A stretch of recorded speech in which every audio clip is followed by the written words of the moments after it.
बिस्मिल्लाहिर्रहमानिर्रहीम, अस्सलाम वालेकुम। अली सलमान जीटीवी के तमाम नाज़रीन को पाकिस्तान सुपर लीग सीजन 11 की स्पेशल ट्रांसमिशन में खुश आमदेद कहता है कि जहां पर आज प्ले ऑफ मरहले का पहला मैच खेला गया इस्लामाबाद यूनाइटेड और पेशावर ज़ल्मी की टीमों के दरमियान। और यह मैच इस लिहाज से बहुत ही इंपॉर्टेंट था कि इस पाकिस्तान सुपर लीग सीजन 11 में पहली मरतबा तमाशाइयों को स्टेडियम आने की इजाज़त दी गई। और वो कराची का नेशनल बैंक क्रिकेट स्टेडियम जो इससे पहले अमूमन बड़े बड़े इंपॉर्टेंट मैचेस में तमाशाइयों से खाली नजर आता था, आज हमने देखा कि कराची हाइट्स ने भरपूर इस फैसले की पजीराई की। और chairman Pakistan cricket board Mohsin Naqvi साहब ने जिस तरह खुसूसी तौर पर इजाज़त तलब की वज़ीर आज़म पाकिस्तान मियां शहबाज शरीफ साहब से, उस इजाज़त की वजह से स्टेडियम में दाखिले की आमद मुमकिन हो सकी। और आज सबने देखा कि कराची के लोग क्रिकेट देखना चाहते हैं, लेकिन शर्त यह है कि क्वालिटी क्रिकेट हो और तमाशाइयों को वो सहूलियात फराहम की जाए जो वो डिजर्व भी करते हैं। वरना कराची में इससे पहले भी हमने नेशनल T20 टूर्नामेंट्स जो माजी में खेले गए उसमें बड़ी तादाद में हमने तमाशाइयों से स्टेडियम को जैम पैक देखा।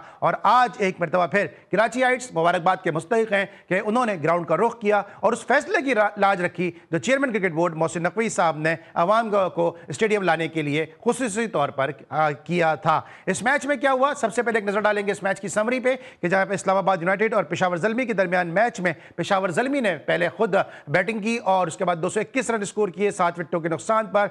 बाबर आजम ने इस सीजन में अपनी दूसरी सेंचुरी स्कोर की, 103 रन की इनिंग खेली। कोशाल मेंडिस ने 41 रन स्कोर किए और जवाब में इस्लामाबाद यूनाइटेड 151 रन पर महदूद रही। समीर मिनास ने 44 रन की इनिंग खेली, जबकि जो है बाकी बैट्समैन जो है वो स्ट्रगल करते ही नजर आए। मोहसिन रियाज ने किसी हद तक 25 रन की इनिंग खेली। तो 70 रन के साथ पेशावर ज़ल्मी ने न सिर्फ इस मैच में कामयाबी हासिल की बल्कि फाइनल के लिए भी क्वालिफाई कर लिया है। लेकिन इस्लामाबाद यूनाइटेड को एक और मौका हासिल है कि अब कल जो मैच खेला जाएगा मुल्तान सुल्तान और हैदराबाद किंग्स के दरमियान, उस मैच की फातिह टीम के साथ इस्लामाबाद यूनाइटेड को एक चांस और मिलेगा। और फिर देखना यह कि फाइनल में पेशावर ज़ल्मी के मद्दे मुकाबिल कौन सी टीम होगी। आज के मैच को डिस्कस करने के लिए और साथ साथ पाकिस्तान सुपर लीग को डिस्कस करने के लिए मेरे साथ एक ऐसी शख्सियत मौजूद है कि जर्नलिज्म जो है वो उनके खून में रची बसी है। उनके बड़े भाई ओन शिराजी बड़े ज़बरदस्त और जय्यद जर्नलिस्ट भी हैं और साथ साथ हमारे ये नौजवान दोस्त ना सिर्फ जर्नलिज्म के शोबे से वाबस्ता हैं बल्कि स्पोर्ट्स प्रोडक्शन के हवाले से भी एक गुरु की हैसियत रखते हैं। Rawalpindi Islamabad sports journalist association के बड़े फाल जनरल सेक्रेटरी हैं। और ना सिर्फ रावलपिंडी इस्लामाबाद में जहां जर्नलिस्टों के हवाले से बात होती है, बड़े वोकल होते हैं, आवाज उठाते हैं, बल्कि पूरे पाकिस्तान में जहां ये देखते हैं कि जर्नलिस्टों को जर्नलिज्म के हवाले से इनकी जरूरत है, वहां पे हरावल दस्ते का किरदार अदा करते हैं। मेरे साथ मौजूद हैं सैयद अरसलान शिराजी, शो में खुश आमदेद कहते हैं। अस्सलाम वालेकुम अरसलान। वालेकुम अस्सलाम अली भाई। और हमेशा की तरह जिस तरह आप कमेंट्री में आपका कोई सानी नहीं है, इसी तरह जब आप एंकरिंग में किसी का तारफ करवा रहे होते हैं तो उसका भी कोई सानी नहीं है। अरसलान, आप डिजर्व भी करते हैं, जिस तरह इस नौजवानी में आप काम भी कर रहे हैं प्रोडक्शन के हवाले से, स्पोर्ट्स जर्नलिज्म के हवाले से, क्रेडिट गोज टू यू। बात कर लेते हैं जरा इस मैच के हवाले से कि जहां पर पेशावर ज़ल्मी इस्लामाबाद यूनाइटेड की टीमें खेल रही थी और being a journalist from Islamabad and Rawalpindi, हमदर्दियां आपकी किसके साथ थी? देखिए, अगर तो आप सीधी बात करें, PSL 11 जब स्टार्ट हुआ तो हमारी हमदर्दियां लाहौर के साथ ही, मैं अगर अपनी पर्सनल बात करूं, लेकिन क्योंकि वो फाइनल 4 में नहीं थी तो जाहिर सी बात है दूसरी अगर हमदर्दियां हो तो वो इस्लामाबाद यूनाइटेड के साथ ही बनती थी और उसी के साथ ही। लेकिन आउट क्लास किया, जिसे हम क्रैश कहते हैं, क्रैश किया पेशावर ज़ल्मी ने इस्लामाबाद यूनाइटेड को।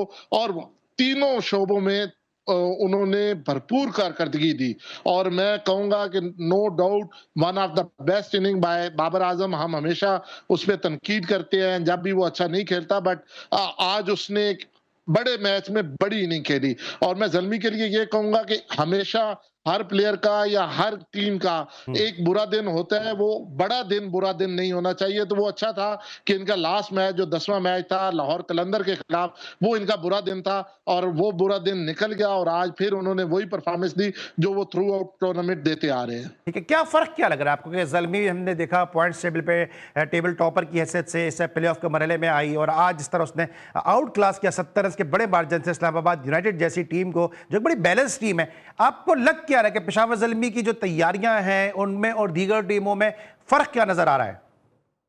देखिए, जब प्लेयर्स की ऑक्शन हो रही थी तो पेशावर ज़ल्मी पे सबसे ज्यादा तनकीद की जा रही थी कि स्टार्ट में इन्होंने अपना वॉलेट बचा के रखा, बड़े प्लेयर्स नहीं लिए, लेकिन वो एक रियल कॉम्बिनेशन के साथ जा रहे थे और पहले से उनका माइंड तय था कि हमने किन प्लेयर्स के साथ जाना है और हमारा कॉम्बिनेशन क्या होगा। तो मेरे ख्याल में वो जो लेके चले थे, जो एक्शन में हमें दिख रहा था, वो पूरी तरह उनका क्लिक किया है। जो चीज़ें वो ऑन पेपर वो लेके चल रहे थे, उन्हीं चीज़ों के साथ वो गए हैं और उनकी चीज़ें राइट डायरेक्शन में गई हैं। सेकंड अगर मुझे सबसे बड़ी चीज़ लगती है पेशावर ज़ल्मी की इस जीत के पीछे, तो वो बाबर आज़म की परफॉर्मेंस है। मेरे ख्याल में बड़ा प्लेयर जब परफॉर्म करता है तो ऑटोमेटिकली टीम का मोराल अप होता है, और टीम के मोराल अप हो तो उनकी बुरी चीजें भी उनके हक में होना शुरू हो जाती है। कई कैच हमने थ्रू आउट टूर्नामेंट देखा कि पेशावर ज़ल्मी की तरफ से ड्रॉप किए गए, लेकिन उसके बाद उन्हीं प्लेयर्स को आउट किया गया। तो ये वो मोराल अप है मेरे ख्याल में जो पेशावर ज़ल्मी के लिए बड़ा अच्छा है। और आज भी देखिए leading from front 59 ball 103 runs, 2 सेंचुरियां इस पीएसएल 11 में 50s है। तो वो जो चीज मिस कर रहा था पेशावर ज़ल्मी, मेरे ख्याल में वही चीज उसके लिए क्लिक की है और वही चीज उसे लेके आगे जा रही है। ऑलराइट, बिल्कुल सही है। मजीद डिस्कस करेंगे इस टूर्नामेंट को और मजीद जो है आने वाले जो मैचेस हैं प्ले ऑफ पीछे जो मैचेस खेलेगा उनको भी डिस्कस करेंगे एक छोटे से ब्रेक के बाद।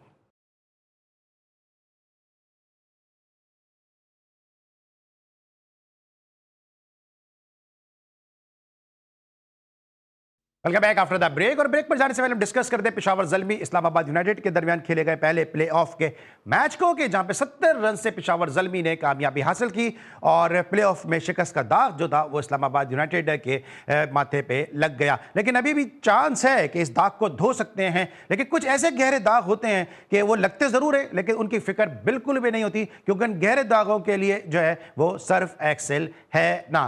हम बात करते हैं अरसलान शिराजी साहब से, जिस वक्त हमारे साथ बजरिया वीडियो लिंक मौजूद हैं, उनसे हम जानेंगे।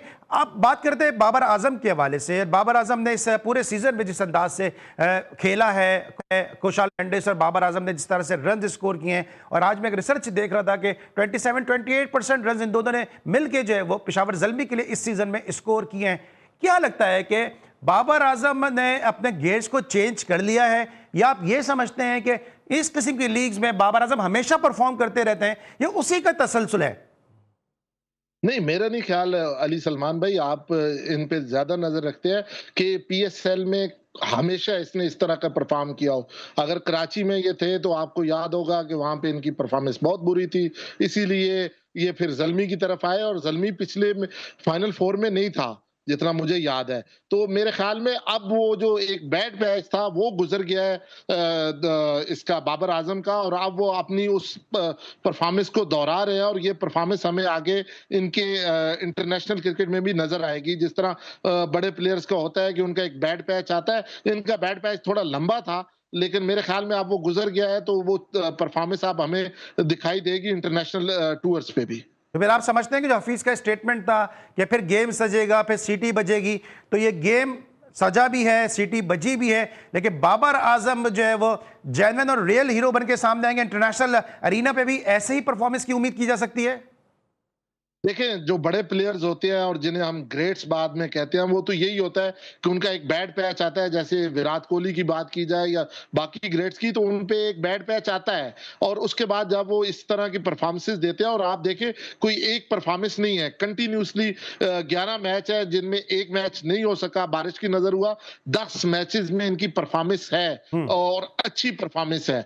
तो मेरा नहीं ख्याल कि अब ये पीछे देखेंगे मुड़ के, वो जो एक बैड पैच था वो गुजर गया और अब ना सिर्फ पीएसएल में और इसके बाद आने वाले इंटरनेशनल इवेंट्स में मेरा जो जाती ख्याल है, आप देखेंगे कि बाबर आजम हमें वो पुराना बाबर आजम दिखाई देगा और उसी तरह पाकिस्तान के लिए भी परफॉर्म करेगा जिस तरह ज़ल्मी के लिए परफॉर्म कर रहा है। अच्छा, ये जो इनकी 2 सेंचुरीज हैं, एक सेंचुरी इनकी आई कोटा ग्लैडिएटर्स के खिलाफ, एक सेंचुरी आई आज इस्लामाबाद यूनाइटेड के खिलाफ। इन दोनों सेंचुरीज को कुछ जो इनके क्रिटिक्स हैं वो ये बात कर रहे हैं कि बॉलिंग अटैक कोटा ग्लैडिएटर का भी बहुत हल्का था, और जो इस्लामाबाद यूनाइटेड था क्योंकि ये पिच ऐसी थी, ऑस्ट्रेलियन सॉइल थी, इस पर 246 भी हुए, तो एक आइडियल प्लेटफॉर्म सेट करके दिया जा रहा है पेशावर ज़ल्मी को। ये आप भी सोशल मीडिया पे देख रहे होंगे, ये मेरे अल्फाज नहीं है, कि एक आइडियल प्लेटफॉर्म सेट करके दिया जाता है कि जहां दूसरी टीमें 150 160 रन बना रही हैं, ज़ल्मी का जब मैच होता है तो परफेक्ट बैटिंग पैराडाइज पिच दी जाती है, उसका फायदा बाबर आजम को हो जाता है।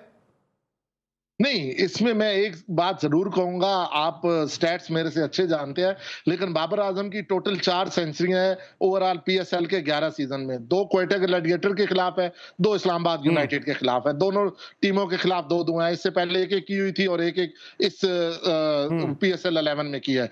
जहाँ तक आप बात कर रहे हैं कि पैराडाइज़ बना के दी जाती है, देखिए उन्होंने लाहौर में भी खेला, उन्होंने कराची में भी खेला। देखिए जहाँ पे जिसका ड्यू क्रेडिट है वो देना पड़ेगा। हम वो नहीं है कि तनकीद बराए तनकीद करें। मेरे ख्याल में वो इस तरह की बात नहीं है। देखिए अगर वो सारे मैचेस ना जीते होते, वो टॉप पे ना होते तो आज वाली पिच उनको ना मिलती। वो तीसरे या चौथे नंबर पे होते तो उन्हें लाहौर में कोई पिच मिलती और वो मे भी इस तरह बैटिंग पैराडाइज ना होती। ठीक। आप आखिर पे देखें 16 ओवर में 200 स्कोर हो चुका था और आखिरी 4 ओवर में सिर्फ 21 स्कोर वो ले सके। तो मेरा नहीं ख्याल कि इस तरह की कोई हम बात करें और जिस तरह का उन्हें स्टार्ट मिला था वो हो सकता था। 6 ओवर में 72 थे जब पहली विकेट गिरी, आरएस आउट हुआ। तो मेरे ख्याल में ऐसी बात नहीं है, पूरी तरीके से कॉम्बिनेशन बना हुआ है, अच्छा परफॉर्म कर रहे हैं और जब कोई अच्छा परफॉर्म करता है तो हमें उसको क्रेडिट देना बिल्कुल चाहिए। सर, अगर मैं इसके डेवल एडवोकेसी करता हूं बाबर आजम की तरफ से, अगर मैं बात करूं तो फिर इसी पिच पे तो इस्लामाबाद यूनाइटेड भी खेल रही थी, वो 70 रन से मैच हार गई। फिर पिच पे टॉस ज़ल्मी ने नहीं जीता था, टॉस जीता था इस्लामाबाद यूनाइटेड ने। तो वो टॉस को कैपिटलाइज क्यों नहीं कर सकी? तो ये वो जवाब है जो बाबर आजम के क्रिटिक्स को दिया जा सकता है कि बाबर आजम वाकई इस सीजन के अंदर बहुत अच्छा खेल रहे हैं। इस वक्त मुझे ज्वाइन किया है हमारे स्पेशल करस्पॉन्डेंट ने, गद्दाफी स्टेडियम लाहौर के बाहर इस वक्त मौजूद है हमजा अब्बासी। उनसे हम जानेंगे कि कल जो मैच है खेला जाएगा हैदराबाद किंग्समैन के दरमियान और मुल्तान सुल्तान, प्लेऑफ का मैच है। जो भी टीम हारेगी वो घर चली जाएगी और जो टीम जीतेगी वो इस्लामाबाद यूनाइटेड के खिलाफ सेकंड प्लेऑफ मैच खेलेगी। इस मैच के हवाले से हमजा क्या तफसीलात हैं, क्या जोशो खरोश है और क्या माहौल देख रहे हैं आप? जी बिल्कुल अली, देखें पाकिस्तान सुपर लीग सीज़न 11 के प्लेऑफ मरहले का आगाज़ हो चुका है। पहले क्वालिफायर में पेशावर ज़ल्मी ने इस्लामाबाद यूनाइटेड को शिकस्त देकर बराह रास्त सीज़न 11 के फ़ाइनल के लिए क्वालिफाई कर लिया है।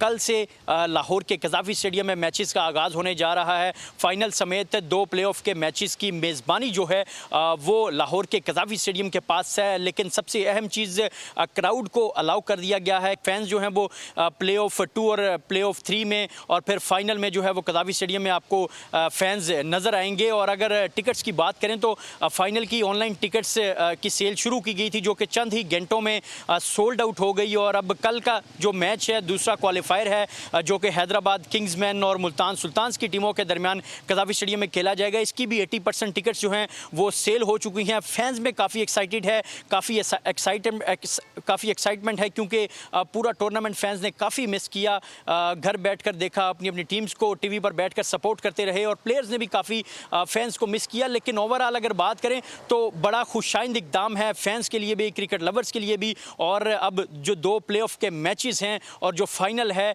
उसमें क्राउड जो है वो आपको खचाखच भरा हुआ स्टेडियम फैंस के साथ नज़र आएगा। और पेशावर ज़ल्मी ने जो है वो अब बराह रास्त फाइनल के लिए क्वालिफाई कर लिया है। दूसरे क्वालिफायर में हैदराबाद किंग्समैन और मुल्तान सुल्तान में से जो टीम जीतेगी वो एलिमिनेटर में इस्लामाबाद यूनाइटेड के साथ टकराएगी और फिर इस्लामाबाद यूनाइटेड और क्वालिफायर 2 की जो विनर होगी उन दोनों में से जो टीम जीतेगी वो फाइनल में इतवार को 3 मई को पेशावर ज़ल्मी के साथ टकराएगी। हमजा मैं अपडेट कर रहे थे प्लेऑफ के और एक अच्छी खबर है कि जनाब शायकीन की आमद जो है अब वो मुमकिन हो चुकी है और यकीनी तौर पर शायकीन ग्राउंड में बैठ के अपने पसंदीदा खिलाड़ियों को एंजॉय कर सकते हैं, उनकी परफॉर्मेंसेस को एंजॉय कर सकते हैं। क्योंकि खिलाड़ियों के लिए और फनकारों के लिए कहा जाता है कि दोनों ही जो है वो तालियों के जो है वो मुस्तहिक होते हैं और जब तक इनके लिए दाद दी जाए तो इनकी परफॉर्मेंस में निखार सामने आता नहीं। ब्रेक लेंगे, वापस आएंगे, मेरे साथ अरसलान शिराजी कंटिन्यू करेंगे और ज़बरदस्त क्रिकेटर भी मुझे ज्वाइन करने वाले हैं। मिलते हैं छोटे से ब्रेक के बाद।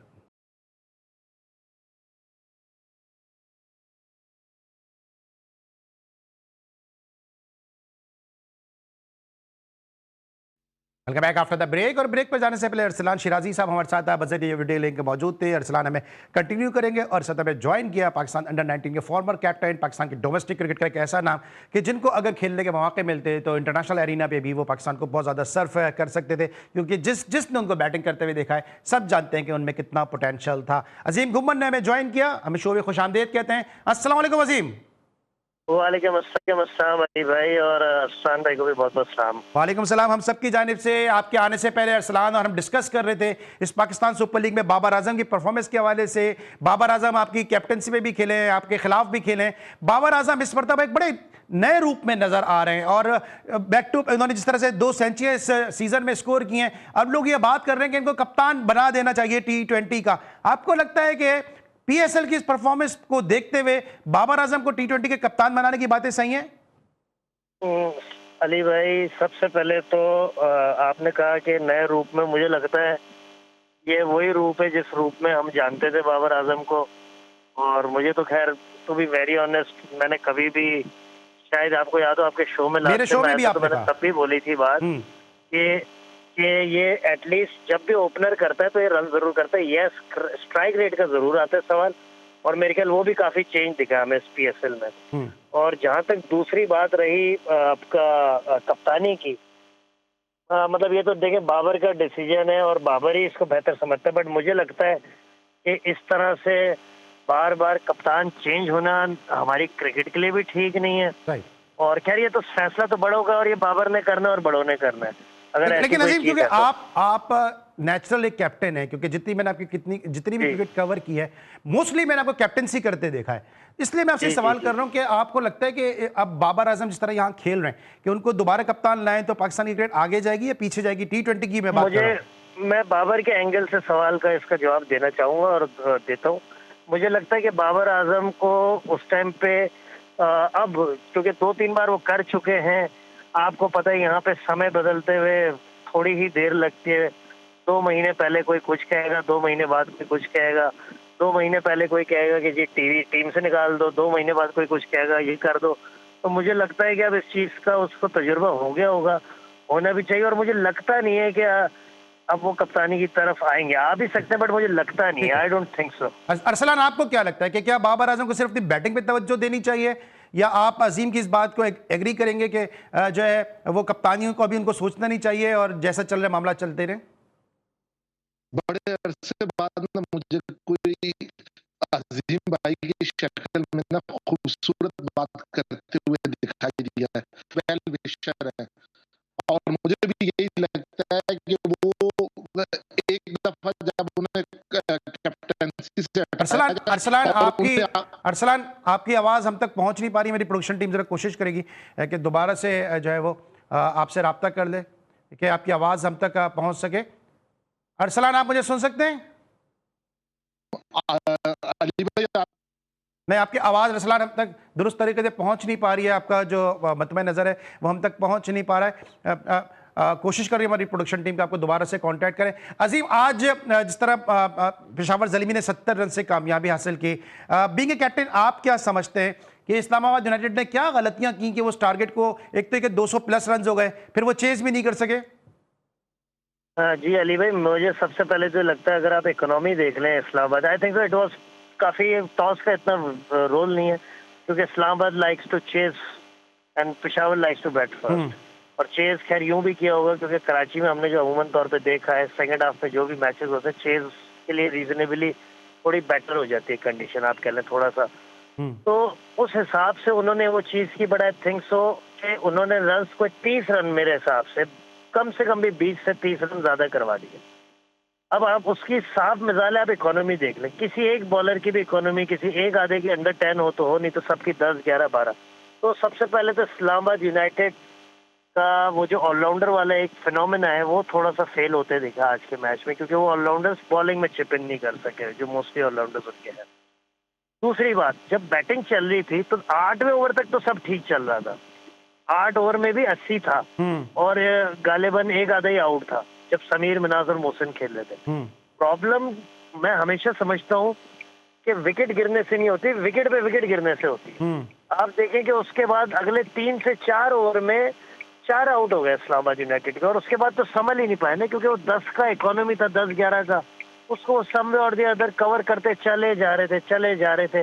और जब विकेटें खोई तो वो एकदम 16-17 का हो गया, और फिर 12वें ओवर के बाद तो वो कहीं से नहीं लगे कि मैच के करीब कहीं आ सकते। एक सिचुएशन तो ये हो गई थी कि आखिरी 5 ओवर में 100+ रन चाहिए। ठीक है अजीम के विकेट पे विकेट गिरने से इस्लामाबाद यूनाइटेड इस मैच में नहीं आ सकी। अरसलान ने हमें रिज्यूम किया। अरसलान, सवाल मेरा वही है, इस तरह भी अजीम बात कर रहे थे कि क्या बाबर आजम जिस तरह परफॉर्मेंस दे रहे हैं, क्या उनको माजी से सबक सीखते हुए उनका कप्तानी के हवाले से नाम लिया जा रहा है? आप समझते हैं उनको कप्तानी लेनी चाहिए या माजी से सबक सीखते हुए उनको सिर्फ अपनी बैटिंग पे तवज्जो देनी चाहिए? अली भाई, बड़े अरसे बाद जो मैं बात कर रहा था, मुझे कोई बाबर आजम का सही वेल विशर दिखा है और वो अजीम भाई हैं। मेरे ख्याल में जब पहली बार बाबर को हटाया गया कप्तानी से, उसके बाद दूसरी बार उसे एक्सेप्ट ही नहीं करनी चाहिए थी। और अभी भी जिस तरह अजीम भाई ने बड़ी परफेक्टली कहा है कि बड़ों के फैसले अपनी जगह पे, लेकिन बाबर को अपनी बैटिंग पे ध्यान देना चाहिए और किसी भी किस्म की इस कंट्रोवर्सी में नहीं पड़ना चाहिए और उसे नहीं लेनी चाहिए कप्तानी। बिल्कुल सही, क्योंकि बाबर अब ऐसा एक आइकॉनिक नेम है कि अबव द कैप्टनसी है। जिस तरह विराट कोहली हैं, वो ग्राउंड में खड़े होंगे तो उनका एक अपना अलग ऑरा होगा। उनको जरूरत ही नहीं कि कप्तान में कप्तानी का जो ताज है या सहरा जो है वो अपने सर पे बांधें या ताज जो अपने सर पे सजाएं। अच्छा अजीम, अब कल चूंकि हैदराबाद का मैच है, आपका हैदराबाद से ताल्लुक भी है और हैदराबाद क्रिकेट का एक बड़ा नाम है, हैदराबाद के आपका कोच भी है, कल क्या उम्मीद है मुल्तान सुल्तान वर्सेज हैदराबाद किंग्समैन? अली भाई, मुझे लगता है इस टाइम हैदराबाद जिस तरह से आई है ना, बहुत डेंजरस टीम हुई है, क्योंकि इस तरह की जीत और इस तरह आना ना आपको वाकई डेंजरस साबित कर देता है। I don't think so currently, भले कुछ भी रिजल्ट हो, बट करंटली जो इस टाइम पीएसएल का चल रहा है, मुझे नहीं लगता कि इस टाइम कोई हैदराबाद से इतना आराम से खेलना प्रेफर करेगा, क्योंकि इस तरह बड़ा रेयर होता है कि 4 मैच हारे पूरी तरह। ठीक है जी, हर जगह से राइट ऑफ हो रहे, हर जगह से बातें सुन रहे, फिर कंटिन्यू 4 मैच जीते और फिर 9th match again 80 run all out हो गए। मतलब वो सिर्फ वो मैच हार जाते, कोई इज्जत से हार जाते तो ये मसला ही नहीं आता उनका रन रेट वाला इतना। वो 80 पे आउट होने के बाद और जिस तरह से उन्होंने फटाफट चेस किया इस्लामाबाद ने, वो तो वहां से पूरी गिरफ्त ही हार चुके थे। उसके बाद जिस तरह से 244 रन करके 100 रन की जीत लेना, आप सिर्फ ये एनालाइज करें कि इस टाइम उनकी टीम का मोमेंटम कितना हाई होगा, नंबर 1। बिल्कुल, क्योंकि शॉर्टर फॉर्मेट है, इसमें मोमेंटम बहुत मैटर करता है, बहुत ज्यादा। आई थिंक सो बड़ी डेंजरस टीम है और मैं इस टाइम करंटली जिस तरह हैदराबाद की टीम खेल रही है, वैसे मैं नहीं, एज ए हैदराबादियन बात कर रहे हैं या एज एन एक्सपर्ट बात कर रहे हैं? बिल्कुल एज एन एक्सपर्ट बात कर रहा हूँ, क्योंकि एज एन एक्सपर्ट पहले मैं भी हैदराबाद को ही राइट ऑफ कर रहा था, जबकि मेरे शहर की टीम है। शुरू के 4-5 मैच में मैं भी राइट ऑफ कर रहा था, बट अभी मैं ये कह रहा हूँ कि जिस तरह से उनका आप देखें कॉम्बिनेशन दिख रहा है, शर्जील की जगह नहीं बन पा रही है, परफॉर्म करके बाहर बैठा हुआ है, मैक्सवेल नीचे रन कर रहा है, ऊपर मास सदाकत, एक ही लूप होल दिख रहा है उनका। वो अच्छा, मुझे अरसलान की तरफ जाना, क्विकली बताएं, साइम अय्यूब लगता है आपको ओपनर के तौर पर उनको खिलाना जो है वो सही बनता है या उसको भी नीचे कर जिस तरह किया हुआ है? अली भाई, मुझे तो ये लगता है कि कभी भी प्लेयर पे इस तरह का, साइम बहुत क्वालिटी प्लेयर है मेरी नजर में, ठीक है जी, बट क्रिकेट ऐसा खेल है कि उसमें आप जकड़ जाते हो, फंस जाते हो, और वो इस टाइम थोड़ा सा फंसा हुआ दिख रहा है, चाहे इंटरनेशनली चाहे पीएसएल लीग में हो गया। मुझे तो ऐसा लगता है उसकी बैटरमेंट के लिए ज्यादा बेटर ये होता है कि उसको ना खिलाया जाए, बट नहीं खिलाना चाहिए। ठीक है, जरा मैं अरसलान से पूछता हूँ। अरसलान, हैदराबाद को तो बता दिया अजीम घुम्मन साहब ने, मुल्तान के पर्सपेक्टिव से अगर मैं बात करता हूँ तो मुल्तान जिस तरह खेल रहा है, साहबजादा फरहान, स्मिथ की जो पेयर है, फिर उनके जो कैप्टन है लबुशेंग, एस्टन टर्नर, सॉरी, जो उनके कैप्टन है एस्टन टर्नर, कितना डिपेंड करता है इसके ऊपर? फिर यासिर अरफात एक बड़ा एक टैलेंट बड़ा सामने आया है, फाइंड ऑफ द टूर्नामेंट है। देखिए जिस तरह अजीम भाई अभी कह रहे थे ना, मोमेंटम की बात होती है T20 में, और जहां से यानी एकदम 5 मैचेस हारे हुए और 4 मैचेस हारे हुए और बिल्कुल नीचे आप जा रहे हैं, पिंडीज की तरह आप नीचे से नीचे जा रहे थे और एकदम आपने मोमेंटम गेन किया और 4 मैचेस जीते, फिर एक बुरी तरह आप हारे और फिर आखिर पे ऐसा मैच जिसमें हर कोई ये कह रहा था कि मौजूदा ही हो सकता है कि वो जीतेंगे, और उसमें 108 रन से कामयाबी, और उसमें भी 72 for 5 थे, और छठा वो कैच छोड़ दिया गया। अगर वो कैच हो जाता तो मेरे ख्याल में लाहौर कलंदर क्वालिफाई कर जाता। और ये सारी चीजें देखते हुए और उस जगह से आते हुए मेरे ख्याल में तो मुझे यही लग रहा है कि जितने भी यहाँ पे अच्छी कॉम्बिनेशन हैं जो आपने अभी बताए इनके मुल्तान वालों के, मुझे नहीं लगता कि वो पकड़ पाएंगे हैदराबाद को, और मुझे हैदराबाद जीतता हुआ नजर आ रहा है, पहला जो एलिमिनेटर है। ठीक है। अच्छा अजीम, जिस तरह की पिचेस हैं, लाहौर में आप बहुत ज्यादा क्रिकेट खेले हैं, पिचेस को देखते हुए कौन सी टीम को आपको लगता है ज्यादा सूट करेगी पिच? जो स्क्वायर है, बहुत ऑब्वियसली अच्छा पिच का तो भी सवाल किया आइडिया अली नहीं भाई, है। आपने बहुत ही अच्छा सवाल किया आपने, क्योंकि अभी तक तो हैदराबाद किंग्समैन के लिए लाहौर की पिच करामत साबित नहीं हुई है। ठीक है, शुरू में जो वो मैचेस खेले उसके बाद वो कराची में ही खेले, तो यस इसमें कोई शक नहीं कि डिफरेंट चीज होगी। बट अच्छी जो चीज है, मुझे लगता है उनको चेंजेस ज्यादा नहीं करनी पड़ेंगी। जैसे हम कराची में देख रहे थे कि स्पिनर्स ज्यादा खेल रहे हैं, फास्ट बॉलर कम। बट अगर आप हैदराबाद किंग्समैन को देखें तो उन्होंने अभी भी 3 सीमर्स, बल्कि आसिफ महमूद परफॉर्म करके भी बाहर बैठा हुआ है, वो उन्हीं 3-4 सीमर्स के साथ ही खेल रहे हैं। ठीक तो है, यस, नया वेन्यू होगा, डिफरेंट होगा, और देखें पहली बार प्लेऑफ में आए हैं, एलिमिनेटर खेलेंगे, उसका भी प्रेशर होगा। बट इन सारी चीजों को देखते हुए प्रेशर मुल्तान में भी होगा। आई नो नाम की पुरानी टीम है, बट इन कॉम्बिनेशन वाइज ये भी नई टीम है, इनको भी प्रूव करना है। ठीक है, तो आई स्टिल थिंक कि हैदराबाद के पास थोड़ा सा एज है विद द मोमेंटम। ठीक है। अरसलान, अभी मोहम्मद यूसुफ का एक स्टेटमेंट आया कि उस्मान खान जिस तरह परफॉर्मेंस दे रहे हैं, वो फिर उनको मौका मिल जाएगा, फिर वो जो है वो टीम में जगह हासिल कर जाएंगे, फिर इंटरनेशनल जाके फिर वही परफॉर्मेंस सामने नहीं आएगी। यार देखो अली, इसमें तो कोई दूसरी राय नहीं है कि हमें पीएसएल को ये नहीं बनाना चाहिए कि यहाँ से प्लेयर्स की परफॉर्मेंस से हम उन्हें पाकिस्तान टीम में लेके आए, नेशनल टीम में, और फिर वो बुरी तरह नाकाम हो। जब तक हम अपने जो डोमेस्टिक है उसको इज्जत नहीं देंगे, डोमेस्टिक के परफॉर्मेंस को आगे लेके नहीं आएंगे, तो ये मसाइल चलते रहेंगे कि वो फ्रेंचाइज में आएंगे, अच्छा खेलेंगे, आप उन्हें नेशनल में डालेंगे, वो ज्यादती हो रही है हमारे जो डोमेस्टिक के बच्चे हैं। तो मेरे ख्याल में अगर उस्मान खान की भी वापसी करनी है या उस्मान खान को नेशनल टीम का हिस्सा बनाना है, तो उसे कहें कि आए, परफॉर्म करे आके डोमेस्टिक में। फिर सवाल ये है, क्योंकि मैं वाइंड अप पे जा रहा हूं, फिर रोहिल नजीर जैसे जो विकेट कीपर है वो फिर आप राइट ऑफ हो जाते हैं ना, जब गाजी और उस्मान खान जैसे प्लेयर खेल जाते हैं तो। देखें उसमें भी फिर मैं वही कहूंगा कि टॉप परफॉर्मर जो हमारे डोमेस्टिक के टॉप परफॉर्मर हैं, उनके साथ ये ज्यादती है और उनके साथ ये जुल्म है। अगर इस तरह के कोई, यानी आप डोमेस्टिक से भी अगर टॉप परफॉर्मर नहीं उठाएंगे तो ये ज्यादती है, उन लोगों को डिसाइड करके है, और इसीलिए पाकिस्तान टीम का ये हाल है। ठीक है, thank you so much Arsalan Shirazi साहब, थैंक यू सो मच अजीम गुम्मन साहब, आप दोनों ने आज के शो को रौनक बख्शी, और दोनों हमारे पैनलिस्ट का यही कहना है कि कल हैदराबाद किंग्समैन को एज हासिल है, लेकिन मुल्तान सुल्तान को भी आप राइट ऑफ नहीं कर सकते हैं, क्योंकि जिस तरह मुल्तान सुल्तान ने क्रिकेट खेली है, यकीनी तौर पर मुल्तान सुल्तान भी ये मैच डिजर्व करती है। तो जबरदस्त और एक्साइटमेंट प्ले ऑफ का मैच होने वाला है। अब देखना है कि किस्मत का हुमा किसके सर पे बैठता है। कल तक के लिए अली सलमान को अपने दोनों मौजूद मेहमानों के साथ, प्रोडक्शन टीम के साथ इजाजत दीजिए। अपना बहुत ख्याल रखिए। अल्लाह हाफिज।